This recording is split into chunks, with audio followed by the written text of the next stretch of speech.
Hi, everyone, and welcome to VMware's Partnership Perspectives. I'm Kathleen Tandy, Vice President of Global Partner and Alliances Marketing at VMware, and I'm pleased to bring you the stories and trends from our VMware partners, executives, and industry analysts. This week, I sat down with Steve White, Program Vice President of Channels and Alliances at IDC. Together, we discussed how customer trends are driving the acceleration to SaaS. Increasingly, customers want business solutions to be flexible and consumption-based, and the shift to the cloud is being accelerated by this demand. We'll go to the full conversation now.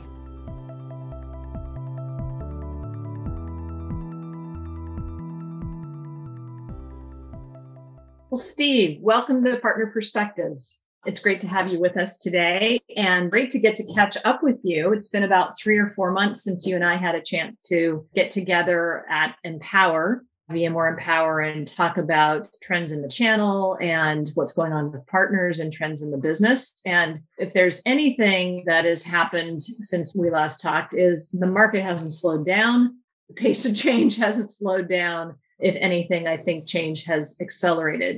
So really happy to get this opportunity to talk with you about the latest trends and dynamics that you're seeing in the market today. Well, thanks for having me. I appreciate it. So let's start with sharing some context for our listeners. And can you describe for our listeners what your role is with IDC and how you work with channel partners? So I'm what's called the Program Vice President of IDC's Channels and Alliances Research Team, which means I lead a team of research analysts who look at partner ecosystem trends. We work with lots of clients, as in vendors across the market, and we also speak to lots of partners as part of our research, really to understand partner impact of what trends are going on and the kind of value of vendors working with them. One thing I like to say, and it's kind of resonated well recently, is I like to say we have no brand preference with the vendors that we're dealing with, but we're just looking to get better outcomes for vendors with those partners. So we definitely bring that partner point of view into the conversations that we have.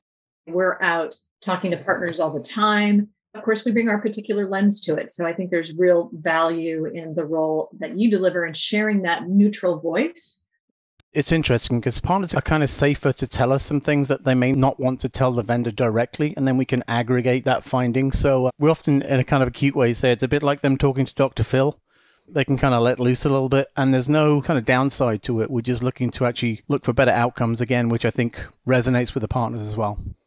That's great. And Steve, you and your team just completed a major piece of research on behalf of VMware around the services market. And as we're looking at this huge services opportunity and the important role that partners play with services as we shift to subscription and SaaS, could you tell a little bit for our listeners, what was the purpose of this research? What were we hoping to learn? What were you hoping to learn? Kind of the process that you took, and what were some of the key findings?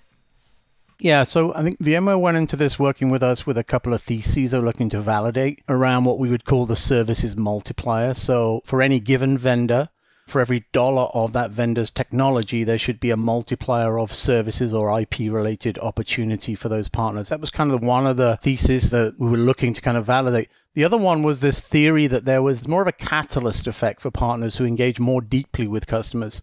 Effectively, if you're engaging more deeply with a customer, helping them to define their technology roadmap to support those business outcomes, the theory is that becomes a much bigger multiplier. So that was what we were looking to validate. And the obvious potential there is there are services as you go through that life cycle with the customer as you help them build the roadmap. So in terms of the research process, what we did was we initially conducted a big research survey with about 220 VMware partners. That survey data that came back was used to support and validate us building an economic model. The economic model is built around IDC market data, customer data, and publicly available information around growth in the IT market, and then modeled out using those stats to look at the potential ecosystem growth.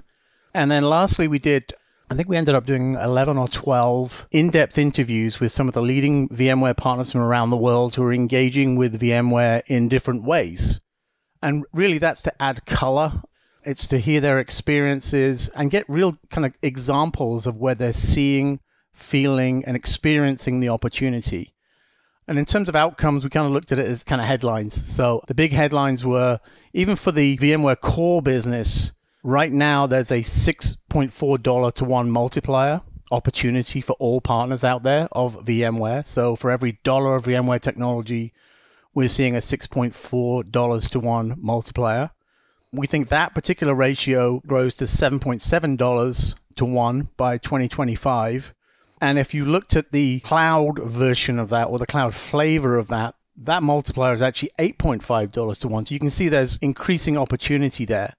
And then on that catalyst effect, which is interesting as well, as we kind of look to understand more where this further multiplier actually exists, we think there are actually multiple routes of partners to accelerate their growth, which can go up to $15 to 1 multiplier.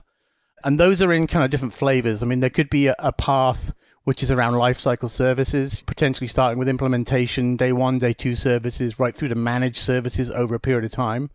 There's also an opportunity, which we saw from the research and also from the interviews, around franchise extension. So VMware organizes around these product franchise areas, and the extension there gives partners the opportunity to expand their portfolio. Very positive feedback around the maturity of the overall portfolio now and the opportunities there.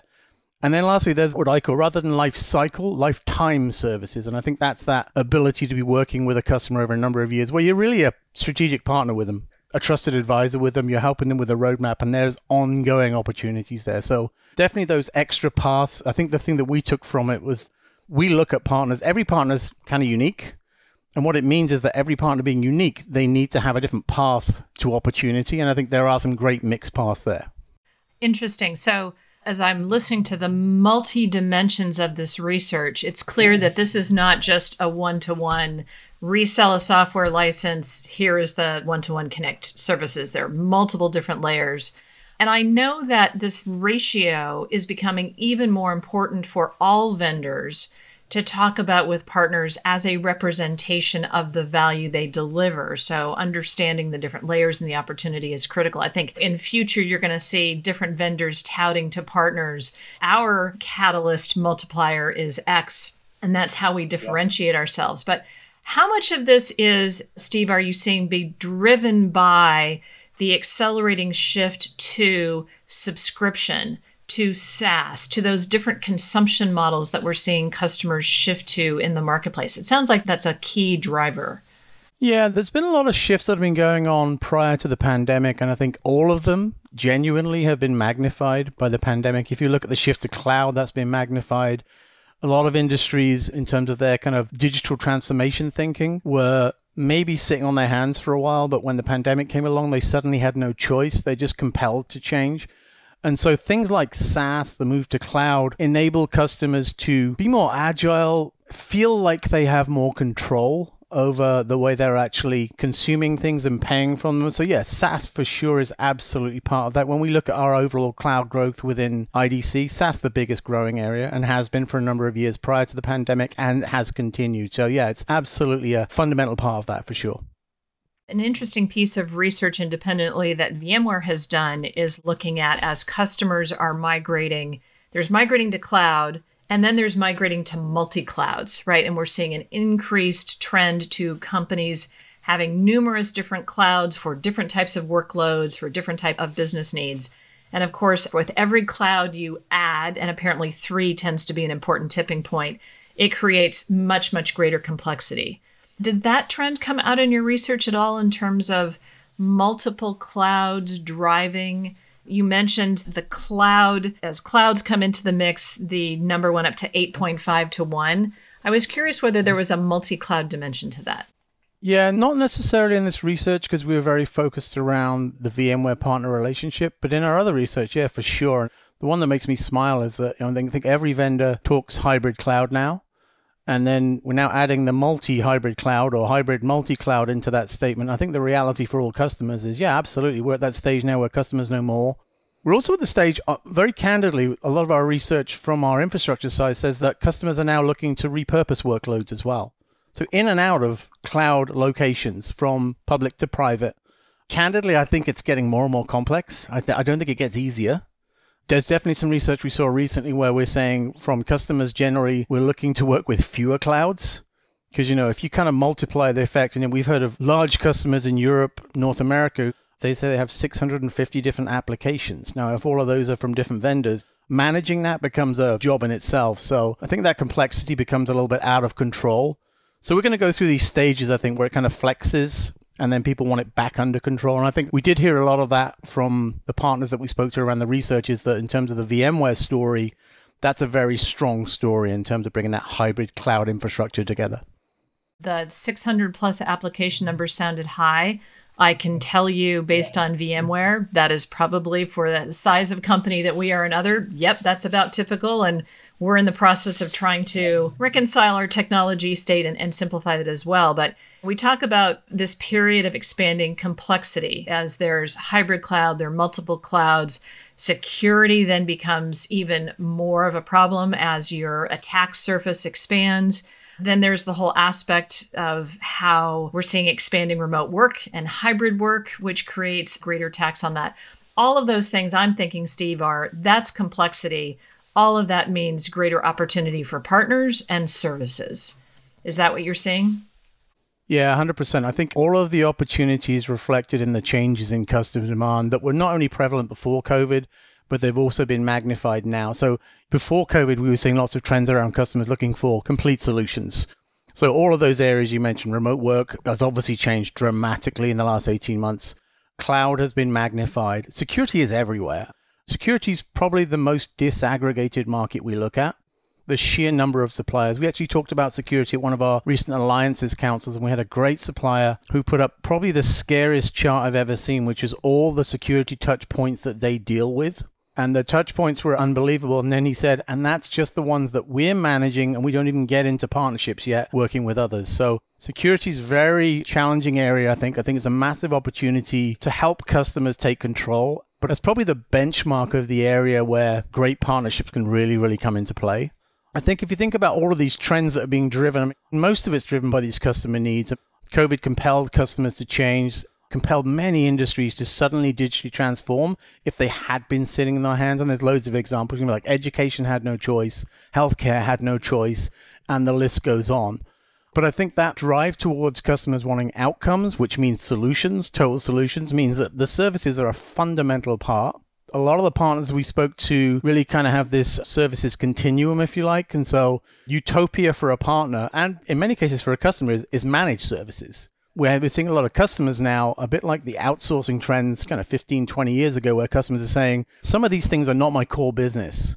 I don't want to be investing all this amount of resource here to try and manage these things when you're a specialist in this area, and I'd love you to manage it for me. So we're seeing a big trend towards managed services for sure. The only other area I think in terms of upside that we're seeing is this, and it's all related to this move to the cloud and kind of modernization of IT, is app modernization. So that's just growing in importance for most companies. Similar to you were saying with VMware, there's probably been a period of time where there's been very much empowered employees using applications. At some point, you need to take that under control and then really look, what's that overall controlled strategy going to look like? So I think app modernization, we're hearing a lot of opportunity areas, and I think that's great value for customers as well. Yeah, and the app modernization and security are absolutely related, because as you see sprawl, individually feeling empowered to go online to application vendors and cloud hosted and swipe their credit card, every one of those expands the security risk for companies, which we know is becoming top of mind as we see articles every day. So you were talking about managed services also as being then one of the ultimate business models and a great opportunity business model. All of these practices, and security I think of particularly, they don't happen overnight. And they don't happen without significant investment for partners. I mean, this is managed services as well as building a business model with infrastructure and capability, and it's a whole new growth area. How are you advising partners on their investment approaches to taking on these businesses? And I can imagine data like the catalyst effect is important in understanding that. But how is IDC working to advise partners on what probably need to be some very strategic business decisions and where they're taking their businesses? We again try to found the majority of this where we're seeing demand, where we're seeing that kind of change in demand. So there's definitely a customer motion where customers are moving towards solutions, total solutions, They really believe in digital transformation as well. The amount of industries now, it used to be a buzzword. It isn't a buzzword anymore. It's how can I modernize my business? How can I digitize my business? Digital transformation may have been the kind of marketing term, but I think they're all looking to do it. And I think that's what drives everything. So when we talk to partners, we're saying you need to be looking at your mix of business effectively. And you're right about those practices. The practices are interesting. So we're always impressed when we speak to partners because they're all great businesses in their own right. They're often very unique and very different. But they're all super smart people who are saying, I'm timing when I can make the next bet. I'm looking to pilot areas. I think the thing we do say is keep super close to your vendor partners, because there's a reason that vendors are actually building the materials and the portfolios and the enablement that they have, which is they see the opportunity coming. They probably have more resources to you to be able to go and find that stuff. So keep close and look to invest early. So trying to be agile around those practices is a good way of doing things. Honestly, when we've done a lot of research over the years, as other vendors have gone through big changes, the best partners are the ones who move first. And it's interesting, they don't always invest wholly first, but they may create a kind of a pilot practice or maybe an extension to another practice. But it's kind of fundamental for them to keep evolving with the market, because I think you mentioned it and I mentioned it before, is I don't see this change slowing down. I don't see the complexity slowing down. And all of that is opportunity. That's multiples of opportunity. So if you think about AI, for example, a couple of years ago, we're saying, that's never going to happen. It's kind of mainstream already. Like, how quickly does that happen now?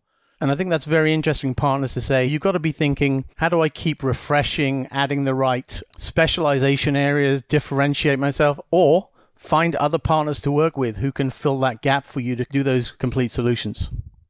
That is a really important point, Steve, that you raise. And that's something that we as a vendor are absolutely seeing, given the breadth of our portfolio. Although we have some amazing partners, I think we now have between 10 and 15 who have all of what we call our master services competencies, which they have deeply invested in practice capability around our franchises. But there are thousands of partners, thousands and thousands of partners who work with VMware. And we have probably less than 15 who have all of them. So helping partners connect with each other and complement each other, I think, is critical. I think we're going to see more of that. And I know VMware is leaning into looking at how we can help facilitate with that with our partners. Yeah, we do too. And it is happening. And we see it in lots of different ecosystems. It tends, honestly, at this point to be kind of deal by deal. But what then happens is it's a bit like when partners create a partnership around a deal, then they can replicate that. It's a bit like creating products. You can kind of replicate. It's a bit like creating services. You create the IP and then you can replicate again. So I think that kind of business muscle is an interesting one to be building. There are some folks who are really good at it, but it's also a mindset, which is interesting. So we did some work with probably the largest vendor in terms of numbers of partners a few years ago, and they had this theory about it. And what we found was that 50% of partners were saying, what a great idea. And 50% said, why would I introduce another partner into my customer? And that's still the balance. There's still that. There needs to be a mindset around this, which is to say, I'm going to be great at what I do. I'm going to be very deep in what I'm doing. Another mindset that I heard a few years ago from a vendor that I liked a lot, which was they were talking about skilling of people, but I think this applies to partners, just kind of T-shaped people. So you have the kind of narrow part of the T where you are good in a few things, but you're very deep in one area. And I think that's good with partners as well. So you can see the overlaps and it can be very clear where I play and where you play. Absolutely. Wrapping up on the research, I just want to give a chance for you to comment. Was there anything in terms of the findings that surprised you? And I'm sure because you talk to partners every day that we're not surprised that there is a catalyst effect, maybe about some of the particular aspects. But I was wondering if there was anything that was, this is interesting and it's leading to, we're starting to see some shifts in the channel and this is another indication. Nothing massively surprised me. The only thing that surprises me is that generally when we do this kind of work with any vendor, when they're going from somewhere to somewhere and their partners are coming with them. So think about VMware. You've had a pretty dramatic portfolio change over the last few years. This isn't the old VMware anymore. This is a very different company. And it was interesting to hear that from the partners. That didn't surprise me, but it was interesting to hear how positive they were about it. But what's interesting is when you have that change, I think the only thing that probably surprised me is the continuum still exists. So you still have a bunch of folks who are heavily vested in services already. Talked about those partners with the whole master services. I think they were most of the guys we spoke to who were very much on that front end. But you also have a bunch of partners who still have a very good existing business. And it's maybe more resale based. And maybe services are part of the bill of materials that they sell, so they don't kind of call them out as much, the implementation side, but they still have a very good business, and they are still part of that overall multiplier effect. So that doesn't shock me, but it always makes me kind of raise my eyebrows every time that we see it. And we see it in every single ecosystem that we deal with. So there are partners at either end of the spectrum, if you like. I think the movement towards the right side, kind of more services, is definitely the way that everyone needs to go. And, there were some partners who said to us, do I need to care more about services? And we were saying, in our opinion, yes, you do. Which I think is the key takeaway. I was going to ask you next, as we continue to see accelerating change, but with your kind of hindsight, you've had a long career both at IDC, but also with Microsoft and other companies. We remember like Compaq, working with partners. What do you think is in store, or what are the big trends over the next, I'm going to say 10 years, which is phenomenal in this type of industry. We could probably have flying cars in 10 years, but although I think that's happening now, as we look forward, given the range of perspective that you have, what are you most excited about, or what do you see as the biggest drivers or trends that we're going to see unfold over the next 10 years? It's interesting. When you ask us to look 10 years out, I think we'd all need to be a genius to see that these days. This week, other human beings were in space, which kind of shocked the hell out of me. So, who saw that coming? I do think most of the impactful trends that are happening today will still be there, because I think most of those impactful trends around customer success over the last few years, it's just made me smile a lot. Being an ex-Microsoft person as well makes you smile a lot, which is like, we didn't care about customer success before. Like, it's a surprise. Yeah, it's a new idea. Why wouldn't you want your customers to be successful? I think that customer centricity, the solutions, the business focus, the industry centricity, really putting your customer at the center of that. I have this vision, which is effectively 3 concentric circles. There's the technology suppliers, there's customers, and there's the delivery folks or the partners. And those 3 concentric circles, the center is where success lies. So there's partner success in there, there's supplier success, but there's also customer success. Customer success is the thing that I think is the big kind of focus, if you like. I mean, a harsh way of putting it is be prepared to change, because it's just going to continue to change. We say to folks who are building partner programs, this is a boat journey with no end port. You're going to have to continue to change because everything's going to change. Look at consumption pricing this year, which is kind of blown up for everyone. Should be no surprise because SaaS models have been like that for years. But suddenly all of the other players are actually doing this. 10 years out is probably going to have a very healthy dose of automation and AI in there. And I think that's one of the things where, again, you have a split view on this, which is this replacing jobs? Well, it's actually putting people in jobs of more value. And I think, again, that's where partners can add more value. And I think that's just multiples of opportunity looking forward. We could have a whole debate on the future of AI and is that going to eliminate jobs, change jobs, drive jobs? That's a whole nother conversation in and of itself. But I think as you were sharing your insights, I think one of the things that was popping out to me is how data and the vast quantities of data and the digital platforms that people have, I think are fueling part of this almost revolution, because it's that data, the AI that allows you to have and understand the insights, allow you to have so many different lenses of customer centricity, down to micro segmentation, which can allow people to manage their businesses in fundamental ways that I don't think we've seen the end of as we continue to just be on this stormy sea of change. Yeah, I think we're just entering this phase around data. What's interesting is a lot of the very data-centric companies have been talking about this for years in terms of the explosion of data. And I think there's been a number of forces come together now, including the pandemic, which kind of forced people to look at it much more clearly, was where we now have the technology, we now have the data, we now have the ability to transfer and use the data and then really get the insights from it to drive more real-time outcomes. So I think all of that has kind of come together in a very short period of time. But I do think we're just entering this phase and it's going to explode. And you're already seeing it in retail and other areas where we're all being bombarded now with offers as you move around with your GPS device and those kind of things. But I think we're just entering this phase. I really do. So wrapping up on, and I want to talk about the other big shift that we're seeing, which is in the transformation of work and what the impacts are. But Steve, what keeps you so engaged with the channel? I mean, you've been looking at partners and spending your life with partners. I won't ask you for how many years now, but what keeps you with all of the different really fascinating areas of the IT industry and areas you could go? What keeps you anchored with partners in the channel? It's interesting. I've had this conversation with a lot of folks who are working in partnering. So over the last 6 to 12 months, or probably even the last 2 years, we've had a lot of vendors say to us, do you have anything around the basics of partnering? Because there are a lot of folks who haven't had those experiences of working with partners.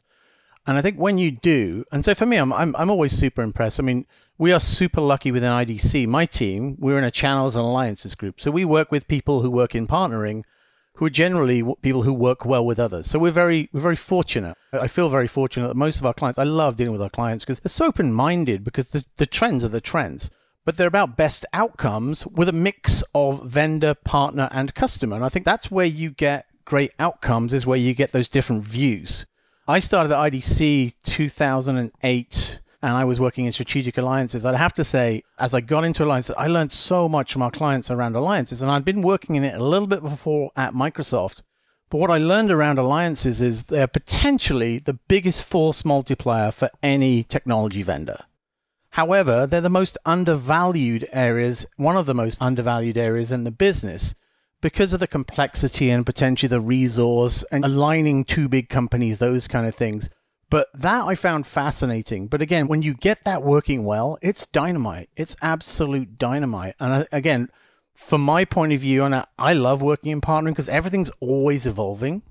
I'm fascinated by the way that partners have changed. I mean, we spoke to a very software-centric partner probably 2 or 3 weeks ago, who, if I spoke to them 18 months ago, would have been talking all about the resale model that they had with various vendors, and they were a machine. They now sound like an Accenture. And it's fascinating to see that change, because they've realized that kind of pure resale-only model is going to be more limited in the future. So they speak to customers about business outcomes. They speak to customers about business process, and yet they were a software-centric reseller, which is fascinating to me. And I think that's not going to change. There's going to be some really smart partners out there doing some really cool stuff. We actually bring partners into our leadership councils to bring real partners in to say, hey, this is what we did. You know, very industry-centric partners who said they found a niche. And they found a niche because they had great technical ability. They found a group of customers who needed that, but they needed it in their own language, and they created a great business. So that I find fascinating. I really do. Well, I think there will be no lack of change or trends that are going to continue to be fascinating to keep you engaged, to keep me engaged, and those of us looking at this market. One other dimension of this, I'm curious whether it came up in your research, is all over the news today is what Forbes described as the Great Resignation. After 18 months of a global pandemic, we're seeing, I'd say, an explosion in people being open to change in jobs and roles and way they're working, which is another parallel revolution that I think we don't even understand or can see all the impacts. That's certainly impacting VMware as people are taking opportunities to look at new things. It's something I talk about with our partners because having bench of expertise is so critical to their services. Is this a trend or a consideration that you're seeing come up from partners that's top of mind? And how is this whole change in workforce and hybrid workforce starting to factor into trends that you're seeing partners manage as they drive their businesses forward? Yeah, so I think I'm hearing it less specific to the pandemic on this recent trend, but as an overall trend, we hear about the kind of skilling challenge, getting the right folks and actually hanging on to them. And I think that's definitely been magnified over the last 18 months. So coming into this, there was a real skills issue for everyone, for vendors and for partners, as the opportunity grows exponentially. And then how do you get the right people? Also kind of cross-skilling, those kind of things. Is it going back to those T-shaped people? Do you want them to be cross-skilled? Do you want them to work in multiple technologies? And the newer workforce is coming in who are very much like that. They're very much the kind of gig economy thinking. So that's something which I think everyone's looking to address. I definitely feel that momentum around people change, though. Because, I mean, we hear it within our business when we're recruiting. We're heavily recruiting right now. Honestly, we're struggling to recruit people right now because people are in that phase of saying, I'm not sure what I really want to do there. I'm sure we all go through it on a daily basis at some point, say, do I really want to do this? Because, you know, this new hamster wheel that we're all on, this virtual hamster wheel, one of my colleagues recently described it as saying, I just live in a box now. I live in this new Zoom box, and that's what I do every day. And so even, and I love the way he was describing it, he was saying, even remembering things, because you normally remember things from where you were, who you were with, and the location, and it kind of colors that memory. Everything's in the box now, so it makes everything very vanilla. I do definitely feel that, and we see it in terms of recruiting from our point of view. But I think I'm hopeful that as we kind of get over the hump here, and we have this new way of working that we're going to move towards, we actually have a practice now, a research practice looking at the future of work within IDC, which has been around for about a year and a half, and actually started just before the pandemic, and obviously was a very interesting area. So we're looking at that all the time, saying, what are the differences? And fascinating, people are talking about hybrid work now, a bit like hybrid cloud. So I think that's a future for everyone, but I think everyone realizes now there are choices, whereas maybe they weren't before. Well, and that choice is going to be a fascinating thing for employers and employees to navigate. And as you said, we were having challenges with us and our partners having the right skill sets, having enough of the right skill sets, right? Because as that was already in tight demand. And then you said hanging on to them. I think hanging on to them is going to be challenged by people wanting to pursue hybrid work and maybe being less committed to a particular employer and having more freedom to move across. And what does that mean for partners who are trying to build differentiation around bench of expertise, and yet it's not their bench, it's a fluid bench? I think that's going to be an interesting dynamic. And then figuring out how we skill everybody up depending on your virtual. It's very hard to have the opportunity to mentor, to have people learn side by side when, as you mentioned, we're in the Zoom box. Right now, frankly, there's no end in sight for these. You know what's interesting about this is reminding me of when I was at Microsoft, we did a bunch of cool training, which is the whole point of the external training is to help you have a different view on life. And I remember this trainer telling us this: 80% of humans are experiential learners. So that's fascinating. If we're in this virtual world and 80% of us are experiential learners, which means, we have to kind of show and tell and then experience and actually do it. That's tough to do virtually. That really is. So I think there's going to be some iterations of how we do that and how we land things with people as well. How do you test that it's landed with someone? If you think from a partner point of view, they've been doing virtual training for a long time, but how do you then prove that they have deployability or in front of customers? Well, that kind of comes down to another measure, which is probably a customer-centric measure. So those things are fascinating as we actually move forwards. We can come back in 6 months, Steve, and talk about the future of work studies and the intersection of that with partners. We'll make a note on the calendar. As we wrap up today, I want to shift to a couple of fun questions for you. What are you reading or listening to right now? When you have time to read and you're not doing fabulous research studies for VMware and other vendors. Yeah, so I'm going to put this into context of how COVID has affected me, actually, because I think it affects us all in this way. So I'm a big biker, so I'm always listening to a just dichotomy of music when I'm biking. So that's my listening thing. I'm always looking for interesting business books to read. But very candidly, COVID has impacted me there. So I struggle to really get into them these days, and I'm trying to get back into that. I have the latest one I've got is a book by Adam Grant. He's a business psychologist called Think Again, which is fascinating. I have a sign in my room saying, think outside the box. That's one of those things for me. I love biographies. For a little levity, I do have on my bedside table a book by a Scottish comedian called Billy Connolly from years ago. And it's called Tall Tales and Wee Stories. And it's a book you can just pick up, flip a page, and just read a hilarious story. So that to me is a little levity. I love that. I think that's a nice balance of what we're all looking for these days, of some of that levity to bring us up, because we're spending a lot of time serious thinking. But I love the reference of Adam Grant. I've had the pleasure to meet him and speak with him, and just some continuing fascinating thought, which is very relevant for our times. What is a new app on your phone, or one that you've come back to, but something that's either fun or you're finding particularly productive? What's your latest app that you're interested in? I wouldn't say it's the latest one. I think it's one that I've come back to more and I use it all the time, which is WhatsApp. And that's contact with family. That's fun groups of folks that I keep in contact with. So my golf buddies, we have a group. My fantasy sports buddies have a group. And so that's one of the contact mechanisms. I do love with WhatsApp. That's kind of platform independent, if you like. So you're not tied to an Apple device. You're not tied to others. So it still stuns me that I can talk to my family who are 3,500 miles away and we can see each other as if we're there. So yeah, use that a lot. Use that an awful lot. Oh, that's great. And in the spirit of a technology, which is having people be connected, what technology do you think will be the most disruptive for our industry over the next 3 to 5 years?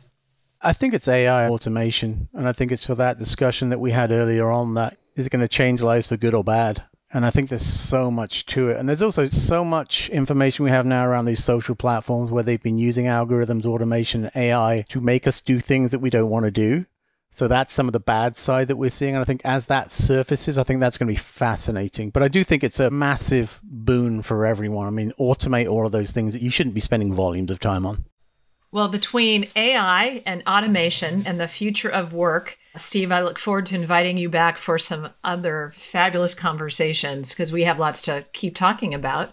But for today, I want to thank you so much for joining us. It's always a pleasure to talk with you and to talk about trends in the channel. And I think the one big word that I'm taking away from our conversation today is change.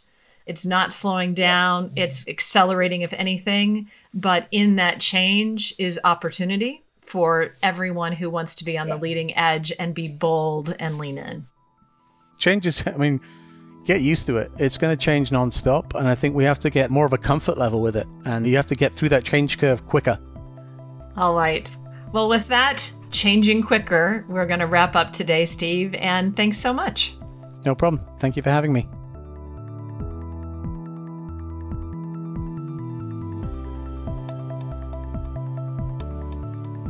And we're back. What great insights from Steve. Now more than ever, we're seeing shifting partner ecosystems, and it's critical that enterprises develop a trusted network of complementary partners to help drive a successful digital business transformation. To learn more about IDC, please visit idc.com, and to connect with Steve, you can find him on LinkedIn or on Twitter at @whiterope. Please subscribe, follow, share, and review VMware Partnership Perspectives podcast from your streaming platform of choice. For more information on VMware's partner programs, please visit Partner Executive Edge at vmware.com.